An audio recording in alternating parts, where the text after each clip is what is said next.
The small, tranquil town of Cottage City, Maryland, had never been the kind of place where anything remarkable happened. It was a community defined by its predictability, where everyone knew each other's names and families. Neighbors exchanged polite greetings over freshly mown lawns, and children played in the streets until dusk. The Mannheim family fit perfectly into this picturesque suburban mold, until, in the winter of 1948, things began to change in ways no one could have predicted. Robbie Mannheim, a 13-year-old boy with a quiet demeanor, had always been somewhat reserved. He wasn't like the other boys who spent their afternoons running wild in the streets or playing ball in the park. He preferred to stay home, tinkering with his collection of model trains or reading books on various subjects that intrigued his curious mind. His closest bond was with his Aunt Harriet, a kind-hearted and eccentric woman who lived a short distance away. Harriet was Robbie's confidant and the person who introduced him to the idea of spiritualism, something that would have been unthinkable in the Mannheim household. Harriet wasn't like other adults. She had an open mind and a deep fascination with the world beyond the ordinary. She had dabbled in the occult, attending séances and keeping a Ouija board tucked away in a cabinet for rainy days. Robbie, with his curiosity, found her stories about the spirit world captivating. They spent many afternoons using the Ouija board together, trying to reach out to the other side, asking questions that went unanswered, until one day something did answer. It was subtle, just a gentle movement of the planchette, but it sent a thrill through Robbie. He was hooked. Not long after one of their more intense sessions, Harriet passed away unexpectedly. A stroke, the doctors said, but Robbie struggled to accept that explanation. She had been so full of life, so vibrant, and now she was gone. Her death hit Robbie hard, leaving a void that he couldn't seem to fill. It was during this period of grief that the first strange events began to unfold in the Mannheim household. At first, they were small, little things that could be easily dismissed as quirks of an old house. Robbie's mother, Margaret, would hear soft scratching noises coming from the walls late at night. The sound would start softly, barely noticeable at first, like the scurrying of small animals. She assumed it was mice and called in an exterminator. The man set traps in the attic and the basement, promising that it would take care of the problem. But after a week, the traps remained empty, and the scratching continued. As the days wore on, the noise became more persistent, and it wasn't confined to one part of the house anymore. Margaret could hear it from the kitchen, the living room, even the hallway outside Robbie's bedroom. It was strange, unsettling, but she told herself it was just her imagination. Her husband, John, worked long hours, and by the time he returned home in the evenings, he was too tired to notice anything unusual. Margaret didn't want to burden him with her worries, at least, not yet. Then, one night in mid-January, the scratching sound was joined by something else. Footsteps. Margaret had just settled into bed when she heard the unmistakable creak of the floorboards in the hallway outside her bedroom. At first, she thought it was Robbie, perhaps up late for a glass of water or a trip to the bathroom. She called out his name, but there was no response. The footsteps stopped, and the house fell silent again. A few minutes later, the creaking resumed, this time slower, more deliberate, as if someone was pacing back and forth. Again she called out to Robbie, but there was no answer. Margaret threw back the covers and got out of bed, her heart racing in her chest. The hall was empty when she opened the door. She checked Robbie's room, and there he was, fast asleep in his bed, breathing evenly under the heavy blankets. Confused but unwilling to dwell on it, she returned to bed, convincing herself that it was the house settling in the cold winter air. But as the nights went on, the sounds grew more frequent and more disturbing. The footsteps no longer confined themselves to the hallway, but could be heard in different rooms of the house, sometimes close by, sometimes far off. Even John began to notice them, though he still tried to explain them away. "It's just the house," he said one night after the noise startled them both awake. "Old houses creak, you know that." But Margaret wasn't so sure any more. One night, as she stood in the kitchen washing dishes, she heard a whisper, a faint, almost inaudible sound that seemed to come from right behind her. Startled, she spun around, expecting to see Robbie or John standing there, but the room was empty. The whisper came again, this time a little clearer, but she still couldn't make out what it was saying. Her hands shook as she turned back to the sink, trying to convince herself it was nothing more than the wind. That same week, Robbie's behavior began to change in ways Margaret could no longer ignore. He had always been a quiet child, prone to introspection, but now there was something different about him. He seemed withdrawn, distant, as though he was carrying the weight of something he couldn't express. His teachers noticed it too. His grades, once solid, began to slip, and he was often caught daydreaming in class, staring blankly out the window with a vacant look in his eyes. At home, he spent more time alone in his room, rarely speaking unless spoken to directly. When Margaret asked him if anything was wrong, he would only shrug and say he was tired. One night, Robbie confided in his mother about the nightmares. He had always been prone to bad dreams, but these were different.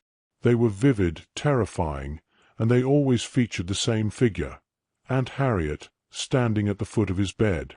At first, in the dreams, she looked as she had in life, kind, gentle, and smiling. But as the dreams progressed, her appearance changed. Her face would become twisted and deformed, her eyes sunken and black, her smile stretching unnaturally across her face. Sometimes she wouldn't speak at all. She would just stand there, watching him, as though waiting for something. Other times she would whisper his name, beckoning him to follow her, but he never dared move. Margaret's heart sank as she listened to Robbie describe these nightmares. She told herself it was just his grief manifesting in strange ways, that he was still processing Aunt Harriet's sudden death. But deep down, she feared it was something more. The scratching in the walls, the footsteps, the whispers, it all felt too coincidental. The turning point came one evening in February. Margaret was preparing dinner in the kitchen when she heard a loud crash from upstairs. It sounded as though something heavy had been thrown across the room. Panic surged through her, and she ran up the stairs, calling Robbie's name. She found him standing in the center of his room, his face pale, staring at the mess around him. His desk had been overturned, and his books and papers were scattered across the floor. His model train set, something he had painstakingly built over months, lay in pieces, the tracks twisted and broken. Margaret's first thought was that he had had some kind of outburst, but there was something about the look in his eyes that gave her pause. He wasn't angry or upset. He looked confused, even frightened. "What happened?" Margaret asked, her voice trembling. Robbie didn't respond at first. He simply stared at the destruction, his breathing shallow. Then, in a small, hesitant voice, he said, "I didn't do it." Margaret felt a chill crawl down her spine. She wanted to ask him more, to demand answers, but something in her told her to leave it alone for now. She helped him clean up the mess, all the while feeling a growing sense of unease. Robbie's room had always been tidy, everything in its place, and now it looked like a storm had blown through it. But there was no rational explanation for what had happened, at least, not one she was willing to consider. That night, as Margaret lay in bed, unable to sleep, the noises in the house became louder, more intense. The scratching, once soft and intermittent, was now constant, like something was desperately trying to claw its way out from within the walls. The footsteps resumed, slow and deliberate, and this time they were accompanied by whispers, faint at first, but growing louder with each passing minute. She could hear them clearly now, though she still couldn't understand the words. By the time morning came, Margaret was at her breaking point. She could no longer dismiss the strange occurrences as mere coincidences or the product of her imagination. Something was wrong, terribly wrong. Robbie was slipping further and further away from her, and the house itself seemed to be alive with a presence that was growing stronger by the day. She decided then and there that she needed help. She couldn't explain it, and she wasn't sure what kind of help she needed, but she knew she couldn't face this alone anymore. The next day, she went to the local church and spoke with Father Hughes, the parish priest. She hesitated at first, unsure of how to explain the strange happenings in her home, but as she recounted the events of the past few weeks, the scratching, the footsteps, the whispers, Robbie's nightmares, she could see the priest's expression shift from skepticism to concern. Father Hughes listened carefully, nodding occasionally but saying little. When she had finished, he sat in silence for a moment before speaking. "Mrs. Mannheim," he said, his voice measured, "I've heard of things like this before, though they are rare. I believe something may be trying to communicate with you, or with Robbie.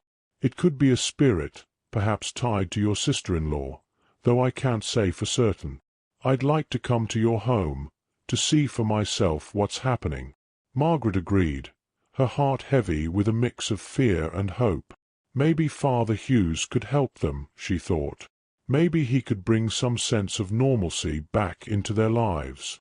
But that night, as the house grew dark and the shadows lengthened, the scratching in the walls began again, more insistent than ever, as if whatever was trapped inside knew that its time was running out, and it wasn't going to leave without a fight. Father Hughes arrived at the Mannheim household early the next morning, wearing his clerical collar and a calm, reassuring smile. To anyone else, he appeared as a man of unwavering faith, a guide through the darkness, but beneath his composed exterior, Father Hughes harbored doubts that this was merely a case of grief-stricken hallucinations, and that Robbie's behavior could be explained by psychological stress. Still, he had seen enough in his years as a priest to know that sometimes explanations weren't always clear, and in rare instances there was something darker at play. It was with this mixture of doubt and faith that he approached the situation. The Mannheim house was unremarkable from the outside. Nestled among other modest homes on a quiet suburban street, it looked no different than any other family's residence. But as Father Hughes walked up the front steps, a chill crept over him, a coldness that seemed to hang in the air, despite the sun shining brightly in the morning sky. Margaret greeted him at the door with a look of relief. Her face was pale, with dark circles under her eyes, and it was clear that the events of the past weeks had taken their toll on her. "Thank you for coming, Father," she said, her voice trembling slightly as she ushered him inside. Father Hughes stepped into the house, immediately sensing the oppressive atmosphere. The air was heavy, thick with something unseen but deeply unsettling. It wasn't uncommon for homes to feel different when people were grieving, but this was something else entirely. He could feel it in his bones, a sense that something unnatural had settled here, something that didn't belong. Margaret led Father Hughes into the living room, where Robbie sat on the couch, staring blankly at the floor. His father, John, stood off to the side, looking equally drained. Robbie's appearance shocked Father Hughes. The boy looked gaunt and tired, his once bright eyes now dull and listless. His clothes hung loosely on his frame, and there was a weariness in him that seemed far too old for his 13 years. "Hello, Robbie," Father Hughes said gently, sitting down across from him. Robbie didn't respond, barely acknowledging the priest's presence. He remained fixed in his vacant stare, his hands clenched tightly in his lap. Margaret cleared her throat and spoke nervously. "Father, things have gotten worse since I spoke to you. He's not himself any more. And the noises in the house, the footsteps, the scratching, they've gotten louder. Last night, I heard whispering coming from his room." but when I went in to check on him, he was sound asleep. I don't know what's happening, but I'm terrified." Father Hughes nodded slowly, absorbing her words. "I believe you," he said, his voice calm but firm. "Sometimes, when we lose someone close to us, we open ourselves up to forces that we may not fully understand. You mentioned before that Robbie and your sister-in-law used a Ouija board together." Margaret nodded, wringing her hands. "Yes, they did. They used it all the time, but it was just for fun. Harriet always said it was harmless." Father Hughes sighed inwardly. He had heard this before, people assuming that dabbling in the occult was innocent, a game. But he knew better. Sometimes, in trying to connect with the unknown, people invited things in, things they couldn't control. "I'm going to conduct a blessing of the house," Father Hughes said, rising to his feet. "And then, with your permission, I'd like to speak with Robbie alone. There are prayers we can say together, and I believe it may help." Margaret hesitated for a moment, but then nodded. "Of course, whatever you think is best." Father Hughes retrieved his holy water and Bible from his bag and began the ritual blessing. As he walked through each room, sprinkling holy water and reciting prayers of protection, he felt an increasing sense of resistance, a heaviness that seemed to press down on him with each step. In Robbie's room, the air was thick, almost suffocating. The walls seemed to hum with an unseen energy, and the scratching noises, though faint, were unmistakable. Father Hughes paused, his hand tightening around the small bottle of holy water. Something was here. When he finished the blessing, Father Hughes returned to the living room, where Margaret and John were waiting anxiously. Robbie hadn't moved, still sitting in the same position, staring at the floor. "I'd like to speak with Robbie now," Father Hughes said softly. Margaret nodded and gently ushered John out of the room, leaving the priest alone with their son. Father Hughes sat down again across from Robbie, who still refused to meet his gaze. For a long moment the room was silent, save for the faint ticking of a clock on the wall. "Robbie," Father Hughes began, his voice calm and soothing, "I'm here to help you. Your parents are worried about you, and I think you're scared too. But I need you to talk to me, to tell me what's been happening. Can you do that?" Robbie remained silent, his eyes fixed on the same spot on the floor. "I know about the Ouija board," Father Hughes continued. "I know you and your Aunt Harriet used it. Did anything strange happen when you used it? Did you hear any voices or feel like someone was with you?" At the mention of the Ouija board, Robbie's body tensed slightly, though his gaze remained averted. "Robbie," Father Hughes pressed gently, "it's okay to talk to me. Whatever happened, I'm here to help you. You're safe." For the first time, Robbie's eyes flicked upward, meeting the priest's. There was a flicker of something there. Fear, perhaps, or something deeper, darker. His lips parted, but no words came out at first. Then, after a long pause, he spoke in a voice that was barely above a whisper. "It's not her." Father Hughes frowned, leaning in slightly. "What do you mean?" Robbie's voice trembled as he spoke again, his eyes now wide with terror. "Aunt Harriet. It's not her. I thought it was, but it's not." A chill ran down Father Hughes's spine. "What do you mean, Robbie? Who's been talking to you? Who's been making the noises?" Robbie shook his head, his breath coming faster now, panic rising in his chest. "I don't know. It pretended to be her at first. But it's not. It's something else. It's angry." Father Hughes felt a knot of fear tighten in his stomach. He had dealt with cases of supposed hauntings before, but this felt different. The boy wasn't just frightened. He was genuinely terrified, as if he had come into contact with something far beyond his comprehension. And Father Hughes wasn't sure if he was equipped to deal with it. "Robbie," the priest said firmly, "I'm going to help you. We're going to pray together, and whatever is here, we will send it away. Do you understand?" Robbie nodded weakly, though his eyes remained haunted. Father Hughes took out his Bible and began to read from it, reciting the prayers of exorcism, though he stopped short of performing a full exorcism ritual. This was just a preliminary step, a way to test the waters and see if there was indeed something unholy afflicting the boy. As he read, Robbie's body began to tremble, his breathing growing ragged. His eyes darted around the room as if he were seeing something that Father Hughes could not. Suddenly, Robbie let out a low growl, a sound that didn't seem to belong to him at all. His face twisted into an expression of rage and pain, his hands clawing at the arms of the couch. Father Hughes paused, startled by the change in the boy's demeanor. "Robbie," he said, his voice trembling slightly. "Robbie, can you hear me?" But Robbie didn't respond. His body began to convulse violently, his eyes rolling back into his head as guttural, inhuman sounds escaped his lips. Father Hughes stood up, unsure of what to do. He had seen cases of possession before, but none this intense.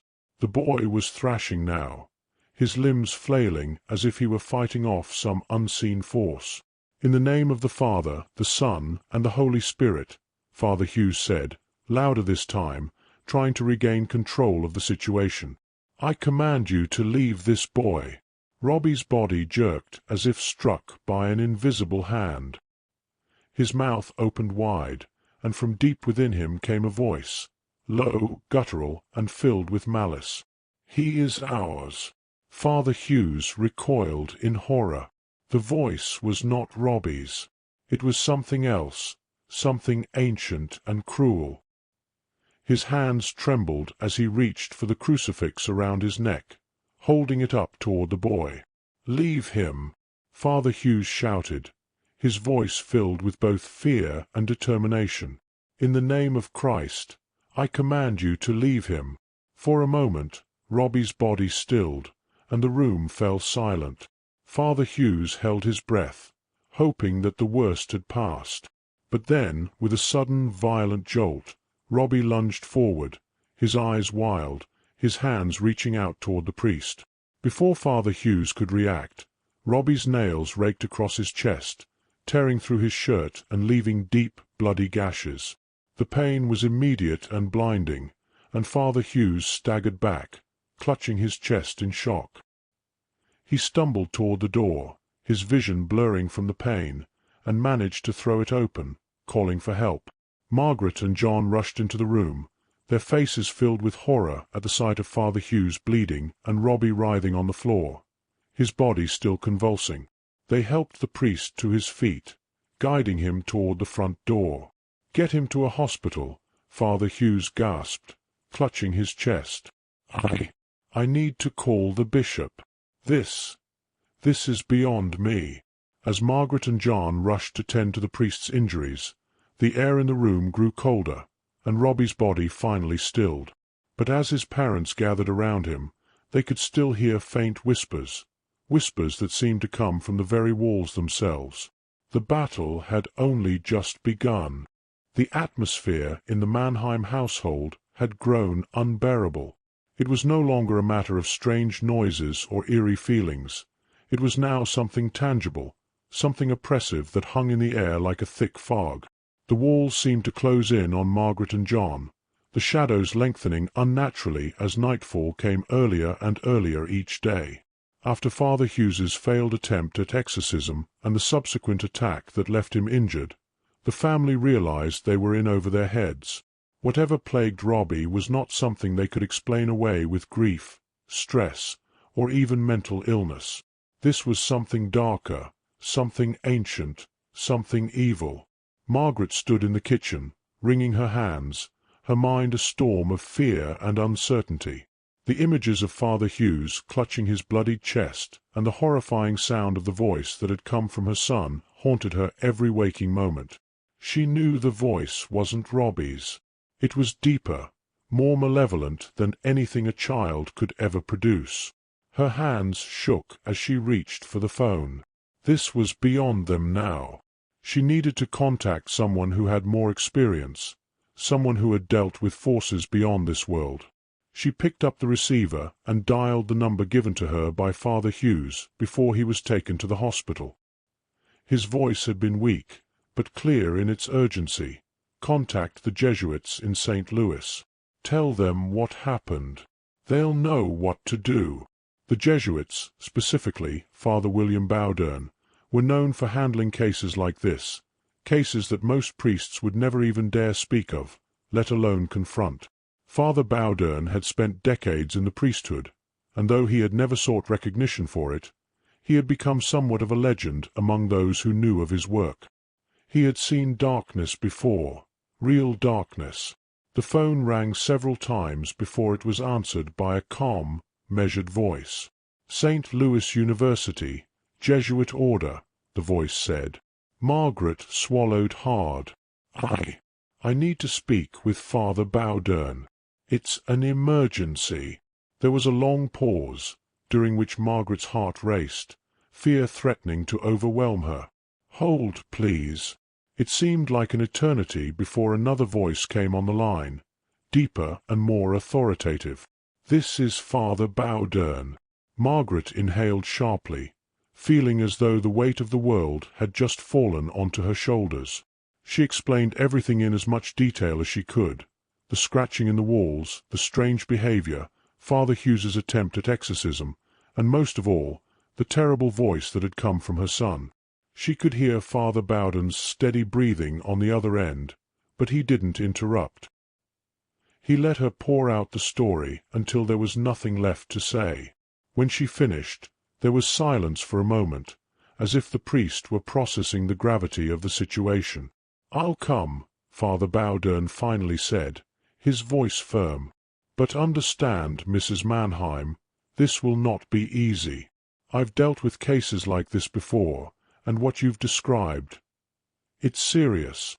Whatever is afflicting your son is powerful. It won't leave without a fight." Margaret nodded, even though he couldn't see her. "We'll do whatever it takes. We'll need to perform the exorcism at a controlled location," Father Bowdern continued. "Not in your home. It's too dangerous. We'll bring him to the Election Brothers Hospital here in St. Louis. There are places there where we can conduct the rituals safely. Pack your things and bring your son. Time is of the essence." As Margaret hung up the phone, she felt a strange sense of both relief and dread. Help was coming, but at what cost? She could only hope that Father Bowdern would be able to save her son from whatever had taken hold of him. The trip to St. Louis was long and tense. Robbie sat in the back seat, silent and distant, his eyes vacant as he stared out the window. He hadn't spoken much since the night of Father Hughes's failed exorcism, but the oppressive presence around him had grown stronger. His parents could feel it too, a heavy weight in the air that made it hard to breathe. John, who had been skeptical at first, was now fully aware that something unnatural was happening. He gripped the steering wheel tightly, his knuckles white as he drove, his mind racing with thoughts he couldn't control. As they neared St. Louis, Margaret looked back at her son and saw something that made her heart skip a beat. Scratches. Deep, angry red lines had appeared on Robbie's arms and neck, seemingly out of nowhere. They hadn't been there when they left Cottage City, and Robbie hadn't moved enough to have done it to himself. She reached out and gently touched one of the scratches, but Robbie pulled away, his eyes darkening as he stared at her. For a moment, it wasn't her son sitting there, but something else, something cold and unforgiving. "Robbie, it's going to be okay," she whispered, though she wasn't sure if she believed it herself. When they finally arrived at the Election Brothers Hospital, they were met by Father Bowdern and several other priests, all of whom had solemn expressions as they greeted the family. The hospital was an old, imposing building, its stone walls towering over them like a fortress. It had once been a place for healing, but now it would serve as the battleground for a spiritual war. Father Bowdern wasted no time. He led the family into a quiet, secluded wing of the hospital, away from the public areas, where they could conduct the exorcism in private. Robbie was taken into a small, sterile room, and Margaret and John were asked to wait outside. Before entering the room, Father Bowdern turned to the other priests, Father Walter Halloran, a younger Jesuit with a strong constitution, and Father Raymond Bishop, who had been documenting cases like this for years.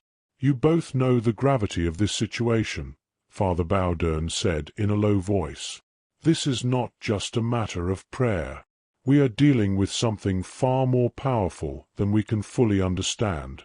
The Church will not intervene directly unless there is proof of possession, but we must act now." Father Halloran nodded, his jaw set in determination.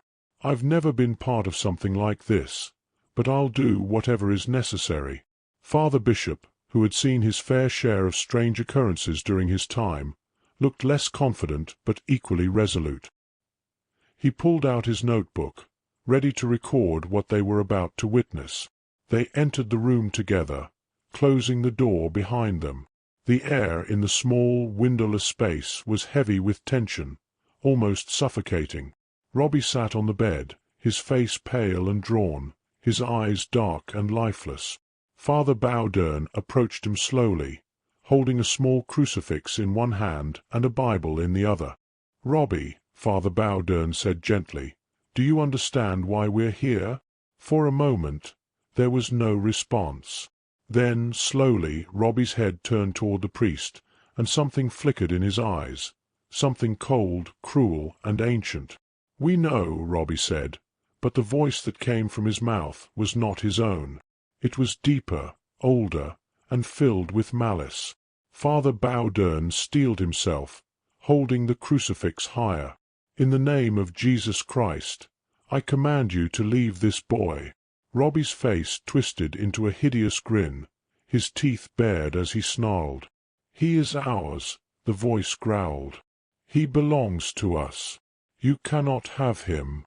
Father Bowdern felt the cold weight of fear settle in his chest, but he pressed on, reciting the prayers of exorcism from memory, his voice growing louder with each verse. Robbie's body convulsed violently, his arms and legs thrashing as if he were being physically attacked by something invisible. The bed shook beneath him, the metal frame creaking ominously as the boy's body contorted in unnatural ways. His eyes rolled back into his head, leaving only the whites visible as he let out a low, guttural growl that reverberated through the room. Father Halloran stepped forward, placing his hand on the boy's forehead, but Robbie's skin was burning hot to the touch, and the younger priest recoiled in shock.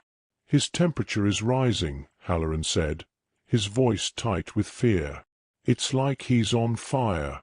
Father Bowdern continued the prayers, his voice unwavering. "In the name of the Father, the Son, and the Holy Spirit, I command you to leave this boy and return to the abyss from whence you came." At that moment, Robbie's body arched upward, his back lifting off the bed in a grotesque, impossible angle. A loud, inhuman scream tore from his throat, a sound so filled with pain and rage that it seemed to shake the very walls of the room. Suddenly, the word Legion appeared, scratched deep into Robbie's skin. The letters seemed to burn into his flesh, red and angry, as if they were being carved by an unseen hand. Father Bishop, who had been quietly documenting the events, dropped his pen in shock, staring in horror at the boy's body as more scratches and words began to appear. "I am Legion," the voice from Robbie's mouth growled, and this time there was no doubt that it was not the boy speaking. "We are many. You cannot defeat us." Father Bowdern felt his heart pound in his chest. He had heard of such things before, of demons referring to themselves as Legion, a collective of dark spirits. This was not just one entity. It was an army, a host of malevolent forces that had taken hold of Robbie's soul.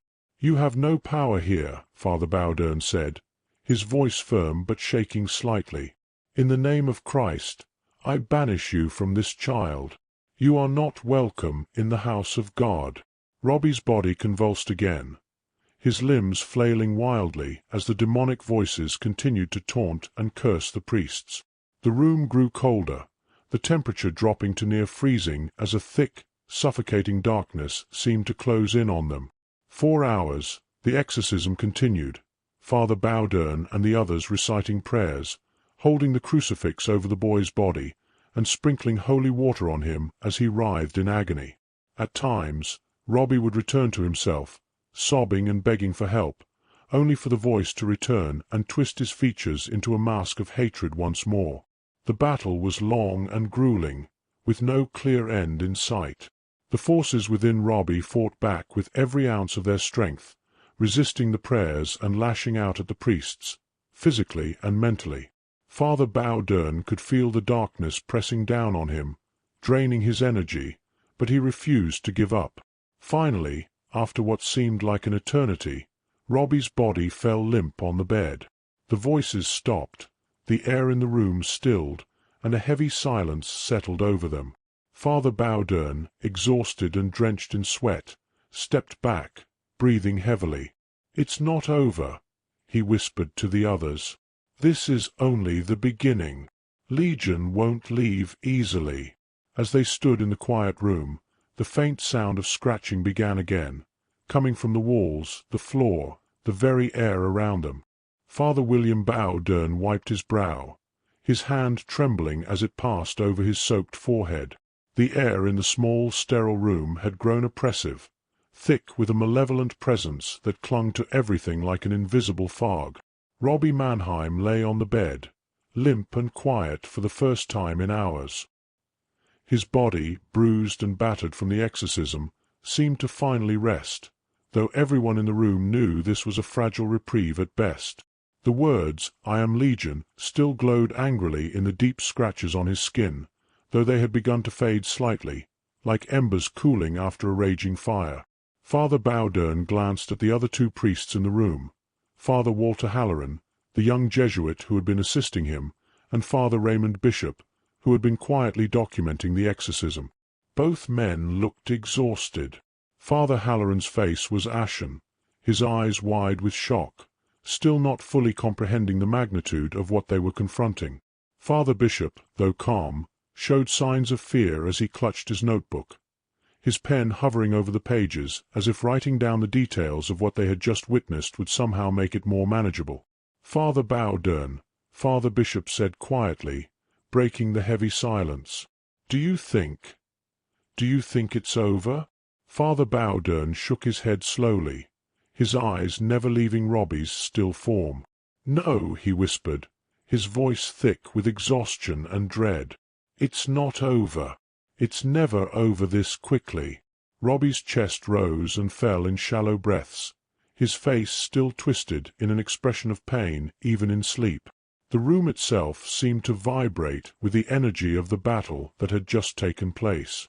It wasn't just Robbie that was haunted, it was the very air they breathed, the walls that surrounded them.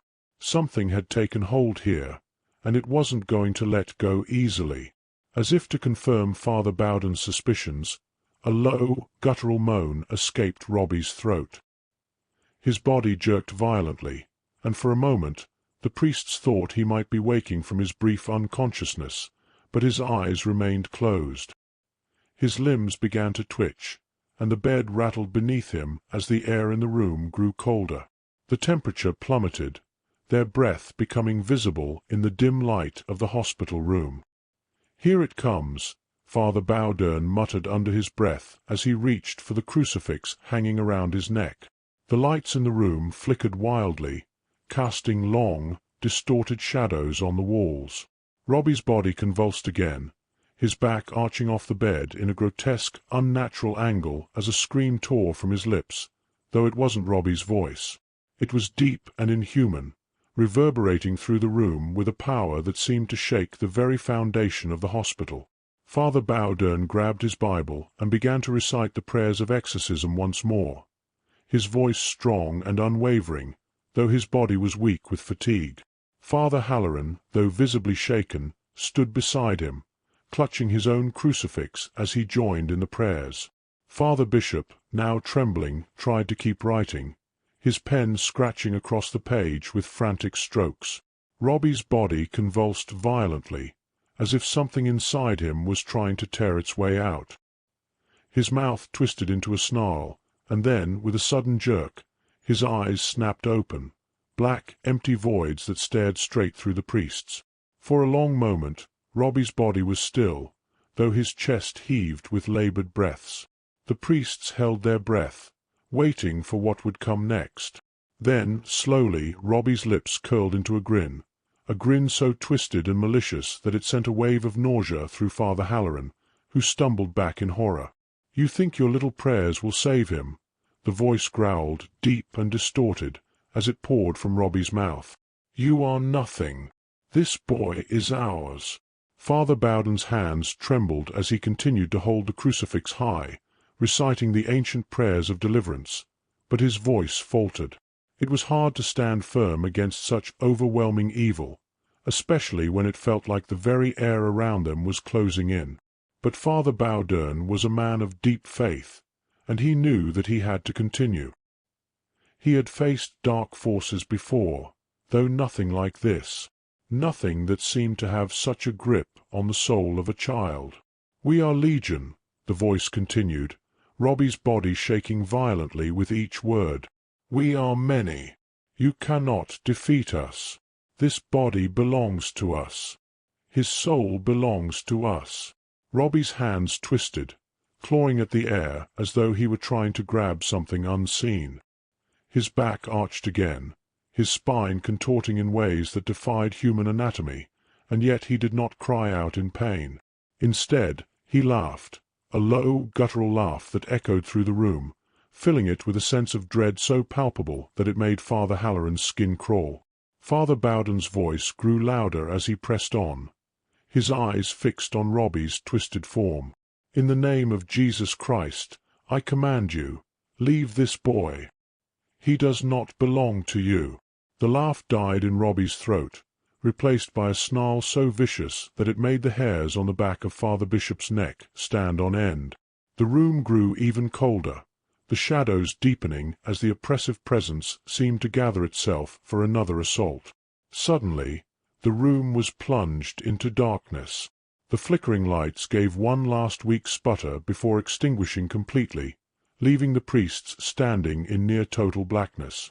The only light came from the faint glow of the small crucifix Father Bowden held, its reflection casting strange patterns on the walls as the wind howled outside the hospital. The temperature dropped to near freezing, their breath visible in the dim light. And then they heard it, faint at first, but unmistakable. The scratching.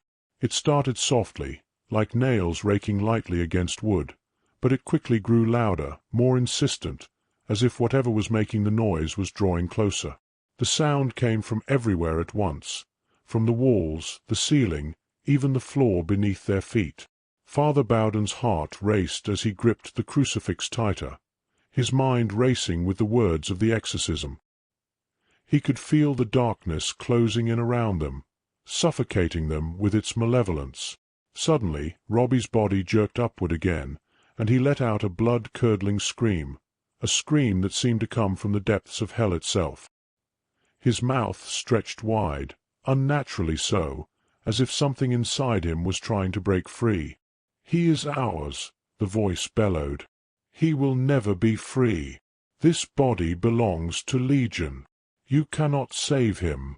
The words were accompanied by another violent convulsion as Robbie's limbs thrashed against the restraints that held him to the bed.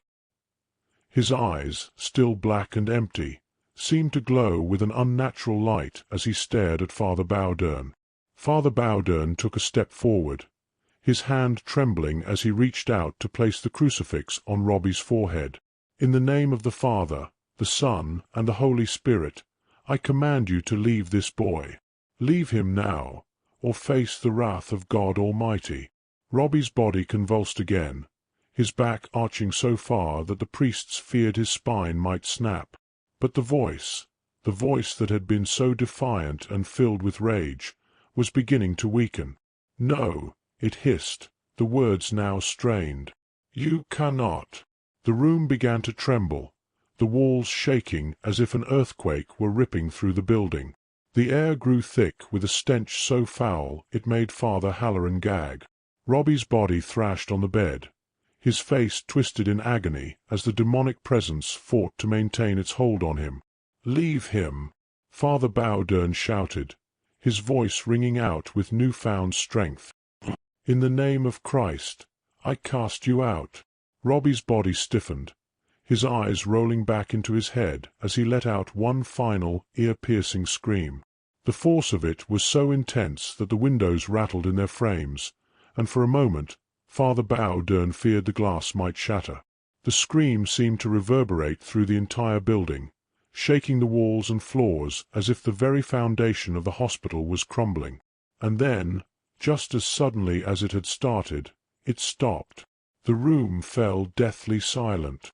The scratching ceased, the temperature began to rise, and the oppressive weight that had pressed down on them for so long seemed to lift, leaving the air lighter, almost peaceful. Father Bowdern lowered the crucifix, his heart pounding in his chest as he looked down at Robbie. The boy lay still, his chest rising and falling slowly as if in sleep. His face was pale, but the twisted, unnatural expression of malice was gone. The scratches on his skin had faded almost completely, leaving only faint red marks where the words had once been. Father Halloran stepped forward cautiously, placing a hand on Robbie's forehead. He's normal again," he whispered, disbelief evident in his voice. Father Bowdern nodded, though he didn't allow himself to relax just yet. They had seen this before, a brief reprieve before the darkness returned. But this time something felt different. There was a stillness in the air, a sense that the battle had finally turned in their favor. Father Bishop, still clutching his notebook, stepped closer to the bed, his hands trembling as he scribbled down the final details of the exorcism. It might be over," he said softly, though his voice carried no certainty. Father Bowdern knelt beside Robbie, placing his hand on the boy's chest and whispering a final prayer for protection. He knew better than to assume the battle was fully won, but for now, at least, they had some semblance of peace. The room, once filled with chaos and terror, had grown eerily quiet. The shadows no longer seemed to loom so large, and the air was no longer thick with dread. But Father Bowdern, seasoned as he was in dealing with forces of darkness, knew that peace was often fleeting. As the priests gathered their things and prepared to leave the room, they couldn't help but feel a sense of victory, a hard-fought battle against an ancient evil, one that had nearly consumed Robbie Mannheim's soul. But deep down, Father Bowdern couldn't shake the feeling that the war was far from over. Even as they left the hospital that night, the faintest sound of scratching could still be heard. The stillness in the room lingered longer than any of the priests had anticipated. It was an eerie calm, the kind that follows a violent storm, where the sky clears but the ground remains littered with debris. Robbie Mannheim lay motionless on the hospital bed, his body limp and pale, his eyes closed in a fitful sleep. The marks on his skin had faded to faint red streaks, the word Legion now barely visible, as if the force that had carved it into his flesh had retreated into the shadows, leaving only its fingerprints behind. Father Bowdern stood at the foot of the bed, his chest rising and falling heavily with exhaustion. His hands, still holding the crucifix, trembled slightly as the weight of the last few days pressed down on him. For hours, no days, they had battled the dark forces that had taken hold of the boy, and while it seemed that the worst had passed, he knew better than to celebrate. In his long years of service, he had come to understand that evil, true ancient evil, never really left. It simply receded, like a tide pulling back to the sea, waiting for the right moment to surge forward again. Father Halloran, standing by the door, looked over at Bowdern with wide, exhausted eyes. The younger priest had been shaken by the ordeal in ways he hadn't anticipated. Though his faith was strong, he had never faced something like this. The demon, Legion, was unlike anything he could have imagined. Its presence had felt overwhelming, its power palpable in the very air they had breathed. It had pushed against their prayers, twisted their words, and mocked their faith. And though Robbie now seemed at peace, the memory of the boy's convulsions, the guttural growls, and the icy, malevolent presence in the room haunted him. "Do you think it's really over?" Father Halloran asked, his voice soft, as if speaking any louder might disturb whatever fragile peace they had managed to carve out of the darkness. Father Bowdern turned to face him, his eyes clouded with uncertainty. "It's hard to say. There's always a lull. Sometimes it's long, sometimes short, but I've learned not to trust silence too much." He paused, his grip tightening on the crucifix. "We may have driven it out for now, but evil doesn't give up that easily. We'll have to watch him, make sure the boy is truly free." Father Raymond Bishop, who had been quietly documenting everything from a corner of the room, finally looked up from his notebook. His normally calm demeanor had been shaken, and his hands were trembling as he flipped through the pages of his notes. Every detail, every strange occurrence, every unexplainable phenomenon had been carefully recorded, but even the act of writing down what had transpired felt inadequate. How could words truly capture the sheer horror of what they had witnessed? "I've seen strange things before," Bishop said, his voice low, "but nothing like this. The power behind this, whatever it was strong. Stronger than anything I've encountered." Bowdern nodded, but he didn't say anything. He knew exactly what Bishop meant. The force they had confronted was more than just a singular demon. It was a legion, many dark spirits acting as one, all working in concert to claim Robbie's soul. And while they had managed to hold it at bay, Bowdern couldn't shake the feeling that they were far from victory. The days that followed were quiet. Too quiet. Robbie remained in the hospital under close observation, but to everyone's surprise, he seemed normal. His fever had broken, and the convulsions had stopped. He began eating again, though his appetite was weak. His parents, Margaret and John Mannheim, visited every day, their faces etched with the weariness of parents who had lived through a nightmare but still feared waking up in the middle of it. Margaret, especially, was reluctant to believe that her son was truly safe. She hovered near his bedside, watching him sleep, flinching at every twitch or movement, afraid that at any moment the malevolent force might return. John, though grateful for the apparent reprieve, shared his wife's unease. The weight of what they had seen was too much to forget, too powerful to dismiss as something in the past. He remembered vividly the way Robbie's eyes had rolled back, the sound of the inhuman voice that had spoken from his son's mouth, the way his body had contorted in impossible, unnatural ways. These were not things a father could easily forget. On the third day after the exorcism, Father Bowdern visited the hospital again. He had spent much of the previous days in prayer, seeking guidance from God, hoping for a sign that they had truly succeeded. But the unease gnawing at his mind wouldn't let go. There were no signs of an imminent relapse, no further convulsions, no strange voices, no visible marks on Robbie's skin, but Bowdern knew better than to let his guard down. As he entered Robbie's hospital room, he was greeted by the sight of Margaret sitting beside her son, holding his hand gently as he slept. She looked up as the priest entered, her eyes red and swollen from sleepless nights. "Father," she said softly, her voice trembling, "thank you for coming." Bowdern nodded, offering a small smile of reassurance as he approached the bed. Robbie looked peaceful, his chest rising and falling steadily with each breath. His face, once gaunt and hollow, had regained some of its color, and for the first time in weeks he looked like the boy he had once been. "How is he?" Bowdern asked, his eyes never leaving Robbie's sleeping form. "He's better," Margaret said hesitantly, as if afraid that speaking the words aloud might reverse the progress they had made. "He hasn't had any more episodes, and the doctors say he's physically healthy now.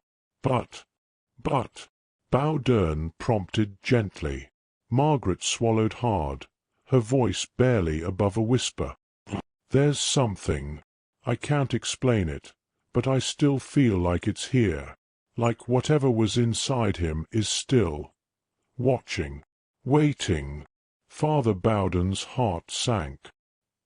He had felt it too, the lingering presence, the subtle darkness that clung to the edges of the room, just out of sight.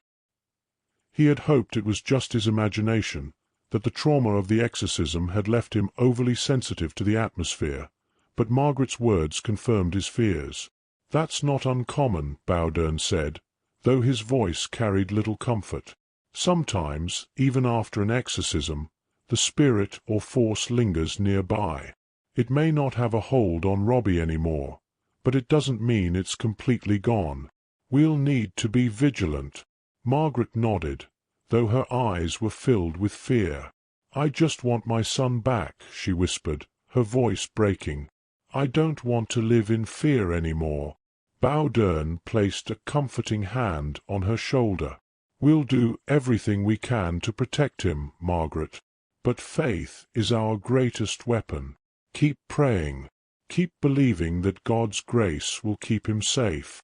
As the priest spoke, a soft murmur escaped Robbie's lips. Margaret froze, her eyes darting toward her son's face as his eyelids fluttered. For a moment she feared that the voice, the terrible, guttural voice of Legion, was about to return, but when Robbie opened his eyes, they were clear. He blinked groggily, looking up at his mother with confusion. "Mom," he said, his voice weak but unmistakably his own. Margaret gasped, her heart leaping with relief as she leaned forward and kissed her son's forehead. "I'm here, Robbie. I'm right here." Robbie's eyes flickered toward Father Bowden, who stood quietly at the foot of the bed, watching the boy closely. "Father Bowden?" "Yes, Robbie," the priest said with a gentle smile. "I'm here too. How do you feel?" Robbie frowned, his brow furrowing in thought. "I feel tired, but I think I'm okay now." Margaret's eyes filled with tears, and she hugged her son tightly, her body shaking with relief. But even as she held him, Father Bowden couldn't shake the feeling that something wasn't right. The air in the room felt lighter, yes, but there was still an undercurrent of tension, like the calm before a storm. A few weeks later, Robbie was released from the hospital and returned home with his family. For the first time in months, there was a sense of normalcy in the Mannheim household. Robbie returned to his schoolwork, though he remained quieter than he had been before the possession. He spent most of his time in his room, reading or tinkering with his model trains, trying to piece together the life that had been shattered by the terrifying events of the past few months. Margaret and John, though grateful to have their son back, still couldn't shake the fear that lingered in the back of their minds. There were moments, small, fleeting moments, where they thought they saw something in Robbie's eyes, something dark and distant, like a shadow passing over him. But it was always gone before they could fully register it, and they convinced themselves it was just their imaginations, the remnants of trauma. Father Bowden continued to check in on the family, though less frequently as time passed. He had other duties, other parishes to attend to, but the Mannheim case stayed with him.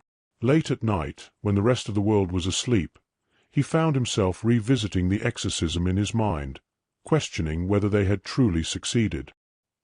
He would close his eyes and see the image of Robbie's contorted body, hear the voice of Legion growling through clenched teeth, feel the oppressive weight of the darkness that had filled that hospital room. One evening, months after Robbie's return home, Bowden received a phone call. It was Margaret. Her voice was shaky, her words rushed. "Father, it's back." Bowden's heart sank as a chill ran down his spine.